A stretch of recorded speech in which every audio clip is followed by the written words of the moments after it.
I never expected that I would experience something like this in my own life. Stories like this were things I heard from others or saw on social media, but going through it in reality shattered my world. I'm a simple man, working as a professor at a university. I've been married to my wife Karen for 10 years, and we have 2 sons. I met her at a party where my aunt suggested to my mother that I should ask Karen out on a date.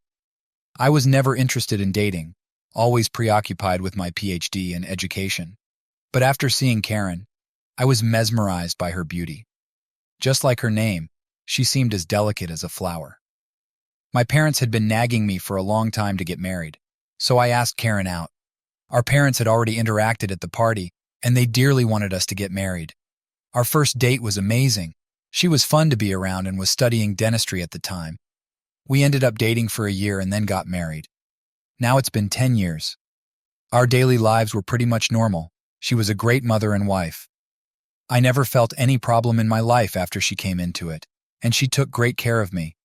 But that was only the beginning, and I never knew that curiosity would lead me to an unexpected turn. After 10 years, knowing about her past would have helped me untangle the knots I never tried to investigate. Things were going smoothly, and never in our 10 years of marriage had I doubted her, until 1 month ago.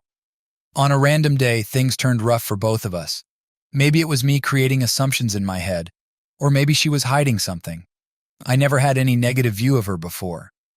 It was one evening when she came back from her clinic at a very unusual time. I tried calling her, but she didn't respond. At first, I thought maybe she had a lot of patients today, so I called the receptionist at her clinic. She told me that Karen didn't come to the clinic that day, which made me curious and tense. I was very anxious, thinking about what might have happened. I couldn't sleep at all. It was past midnight when she came in, looking really tired. I was going to ask her why she took a leave today, but before I could say a word, she walked past me and said she had a lot of patients today and wanted to sleep. Hearing her lie to my face while knowing the truth, I just sat there on the couch, anxiously thinking about what could be the reason behind her lie. That was something new. I was irritated and annoyed by this, but then decided to try to sleep because it was already late and I had work tomorrow. I went inside the room and saw her wearing her office clothes with her legs hanging off the bed. I took her in my arms and laid her down properly. What could have been worse than realizing your wife, who never touched alcohol in 10 years of marriage, reeked badly of it? I covered her with a blanket and looked at her face. She was sleeping peacefully and unbothered. I wanted to avoid any kind of conversation in the morning, so I left for work early. I couldn't sleep at all because I kept thinking about it. I had to prepare question papers for my student's upcoming exam, so I thought waking her up in the morning would be a bad idea, as it would lead to stress and arguments for both of us. I came back from work and saw her car in the parking lot. While petting my cat on the front porch, I saw Karen through the window, texting someone, smiling and blushing. As soon as I went inside, she immediately put her phone aside and started helping our elder son, Ben, with his homework. She always hugged and kissed me, but this time her smile faded after seeing me. She greeted me with a rough hello, which sounded uninterested. It was very awkward to face such an unusual thing in just one day. Later that evening, I asked her to bring me a warm cup of coffee. She had the cup of coffee in one hand and was texting someone with the other, smiling. I looked over at her once and then looked away, but my second look saved our younger son, Tommy, from getting burned with hot coffee all over his head while his mother was busy texting. God knows who she was talking to. I shouted at Karen for the first time in our 10 years of marriage for her carelessness. She kept apologizing, so I told her that I wanted to talk to her about a few things. I let the boys play video games for a while so we could have a proper conversation. Instead of asking where she was last night, knowing this might give her a hint, I asked her where her attention was and to whom she was talking on the phone. She looked at me apologetically, and as she was about to say something, her phone started buzzing. It happened 3 times, which made me very annoyed.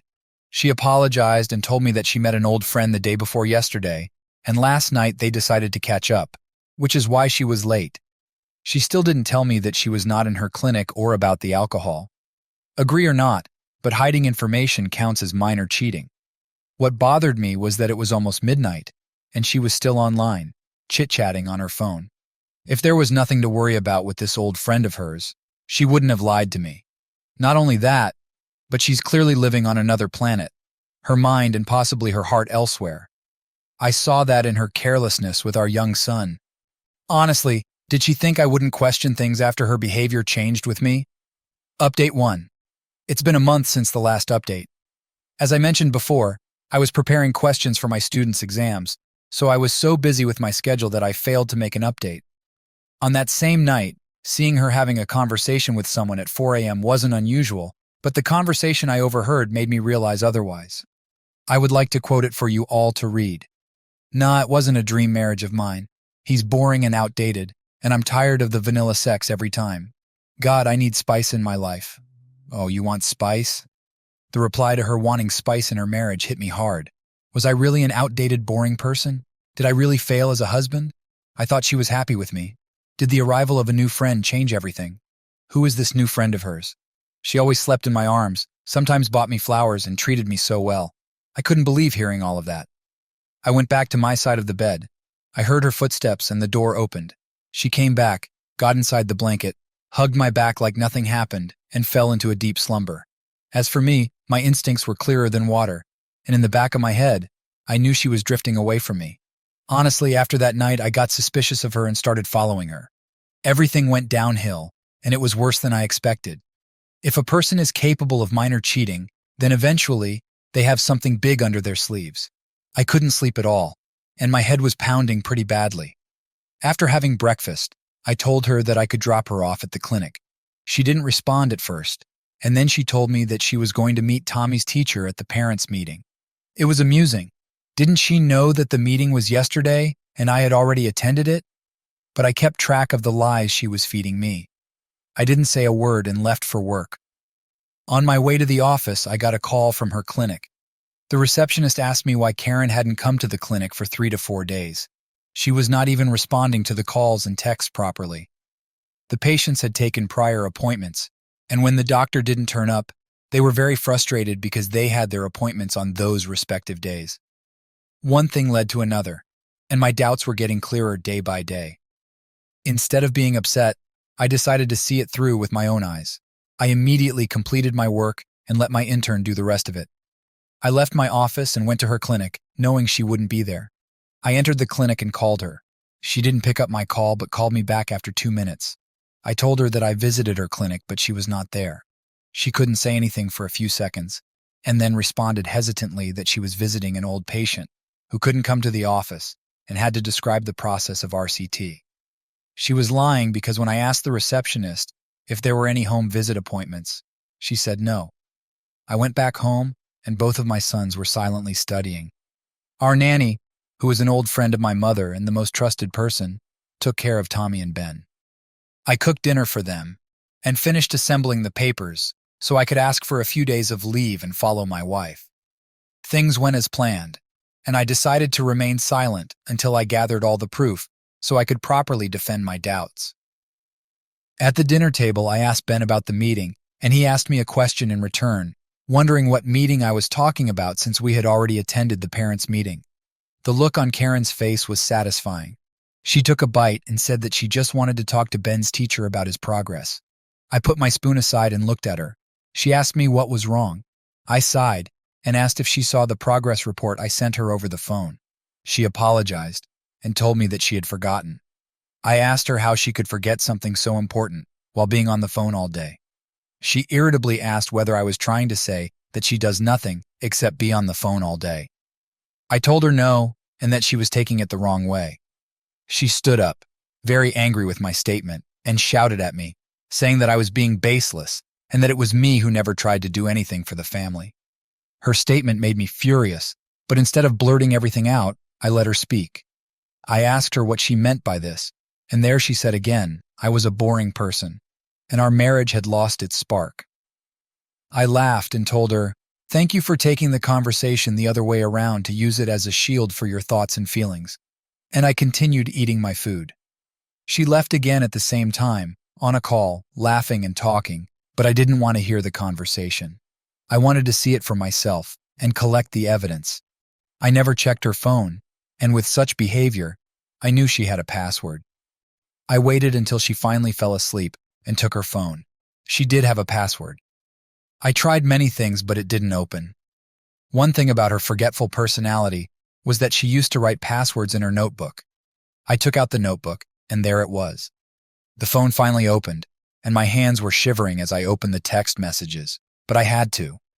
There it was. The truth. I just sat there on the floor with the phone in my hand, scrolling down and seeing the texts, nudes, and I love you messages she sent to this guy named Richard. That night I cried. I don't remember the last time I cried like this. I put my hand on my mouth to suppress my weeping and took a deep breath because I had little time and needed proof. I immediately took screenshots of their chats and sent them to my phone. Before putting the phone aside, I had to delete the screenshots from the gallery. Thankfully, I checked the gallery, and there were pictures of them together. I sent those pictures to my phone and cleared up every piece of evidence that could let her know I checked her phone. In the morning, I left for work as usual, but in reality I went to my friend Elijah's place. We've been friends since childhood, and he knew everything about my life. I told him everything that happened, and he couldn't believe it either. He kept saying that if I hadn't shown him the proof, he would have smacked me for making a joke like this. After a while, I headed toward the address of Richard, which was mentioned in one of the texts, and parked my car behind a tree. It wasn't my car, but Elijah's, as Karen would recognize mine in seconds. After waiting, I saw Richard outside his house with flowers in his hand, and Karen got out of her car and hugged him tightly. I immediately took a picture and couldn't look at them for more than a few seconds. I kept wondering that if she didn't like me, a little bit of honesty could have been better and would have fixed everything. But neither did she want to lose this family, nor could she stop cheating. As much as I was heartbroken, she destroyed my ego because, in a world full of cheaters, I was so proud of myself and her for being a stable and loyal couple. She made a joke out of my calm nature. This went on for 3 to 4 days, and I collected satisfactory evidence because it was my time to pour oil into the burning fire and ruin the already ruined marriage properly. I already told everything to our nanny, and she offered to let me know when my wife came back and left the place.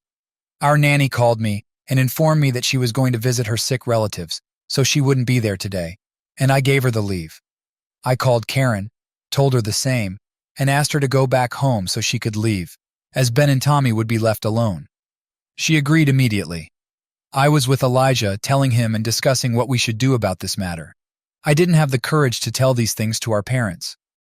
Suddenly I got a call from Karen, where she was sobbing and saying that Tommy fell from the ladder and broke his arm, and she was taking him to the ER. My skin turned cold, and anxiety took hold of me. I panicked, not knowing what to do. I didn't have the proper state of mind to drive, so I asked Elijah instead. When we reached the hospital, the doctor told us not to worry, as it was just a minor injury, and it would heal in a few weeks. I sighed in relief and kissed my son's forehead while Karen was talking to my mother on the phone. I was sitting next to Ben and asked him about the incident and how it happened. He told me that Tommy was climbing the ladder, and he shouted and called Mom many times, but she didn't listen as she was on the call. Then Tommy slipped and fell. After hearing this, I got so angry I walked toward her and threw her phone on the floor. Everyone was looking at us. I screamed and shouted at her for being so irresponsible. Elijah was trying to calm me down, but I couldn't. Tommy could have gotten a serious injury. I said many things, and she was trying to make herself the victim by saying that I was an absent father. After hearing this, I got closer to her and whispered in her ear that at least I was better than her and didn't screw anyone behind her back. She looked frightened, like a scared cat. After that argument in the hospital, Elijah took our sons to his place, and I went back home with Karen. We didn't say a thing on our way back, and as for remorse, she was just pretending, as I saw her texting him a few times, and that made me even more furious. What she told me blew my mind. She must have been thinking that I would sympathize with her. But I don't have any sympathy for cheaters. She told me that she dated Richard back in high school, and that relationship ended a month before our marriage. She never wanted to marry me but had no choice. You see, Karen's dad is also a dentist and had his own clinic, which Karen was eyeing. But her dad kept a condition that she had to marry someone respectable to inherit it, or else it would go to her brother, who was 5 years younger and also interested in pursuing dentistry. Richard was jobless and a rookie at the time, so she broke up with Richard and decided to marry me. She said she met Richard 1 month ago at her clinic, when he visited to get his teeth cleaned for a photo shoot, as he works as a model for a fashion design company. After meeting him again, things escalated slowly, which ended up like this. I had tears in my eyes, and she was already asking me for another chance to fix this. But it was all a play by now. She knew quite well that Richard wouldn't marry her, and she couldn't afford to lose a stable family. She also stated that I was not her type of person, and half the time she felt confined. In response, I asked her whether she was blaming me for having a different personality, which made her cheat and not her own actions. She stood up and started shouting at me for not being understanding, saying that's why she preferred Richard over me. I walked towards her, grabbed her by the hands angrily, and told her to shut up with all the BS and manipulation. I told her that cheating was her own choice and that she wanted to do it not because of me. I was so angry at her claims. I did everything I could. I left the place and asked Elijah to drop Ben and Tommy off at their grandparents' and that I'd be staying at his place for a while. I have not spoken to him since arriving at his place. I just don't want to talk to anyone. Maybe unleashing my emotions in front of strangers might help me calm down. I'm just unable to think straight. I think people have it in their minds that marriage becomes vanilla, when in reality, it's just happiness and peace. The problem nowadays is that people get bored of peace and quiet. Attention spans have gotten even shorter. And you're absolutely right. The cheating was her choice, and it was also her choice to break up with Richard to marry me and have kids with me. If she didn't want me, she should have figured something else out. I'm sorry, that's an awful thing to learn. Update 2. Hey people, I know it took a while to update. Thank you for checking on me. This is the last satisfactory update. Also, Tommy is all healed now, and I was working on my latest project, which basically means satisfying my ego. So, I spent 3 days at Elijah's place and did my college work. I refused to talk about any of this with him and avoided every conversation related to this. After a while, I went back home, and much to my surprise, it was decorated with flowers and balloons. Then Karen came with flowers, started apologizing, and begged me for forgiveness. She had been texting and calling me, but I avoided talking to her. I had no feelings for her except pure hatred. But for my revenge, I agreed to be manipulated by her one more time. Her acts of being pretentious all the time were clear to me. Honestly, she never really took care of the kids, our nanny did. And as a mother, it's a responsibility, not a favor, for your own kids. That's why the kids wanted me or the nanny more than their own mother. I was busy preparing for Tommy's birthday and other crap pulled by Karen, like couples therapy and other different things to rebuild this relationship. She was trying so hard to make it look genuine while meeting Richard behind my back once a week. We decided to invite close family members for his birthday, which included my parents and siblings, and the same for her. Before everything happened, birthdays used to be so fun, but now it feels disgusting to think that she was just pretending the whole time. After the cake-cutting ceremony, it was time to reveal the biggest gift to her father.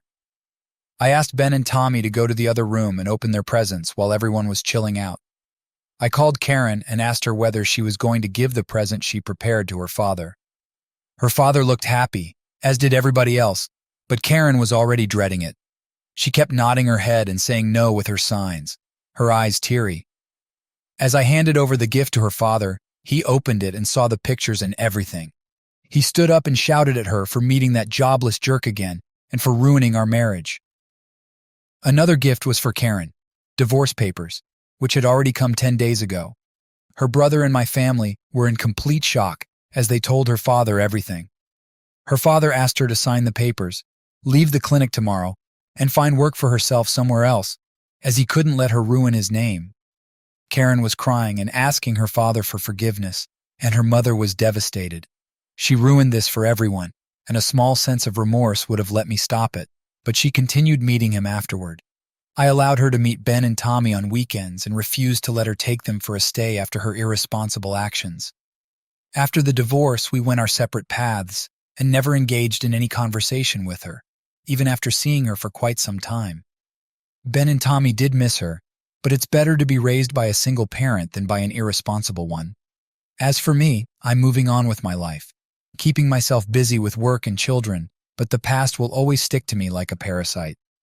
My revenge did satisfy my ego.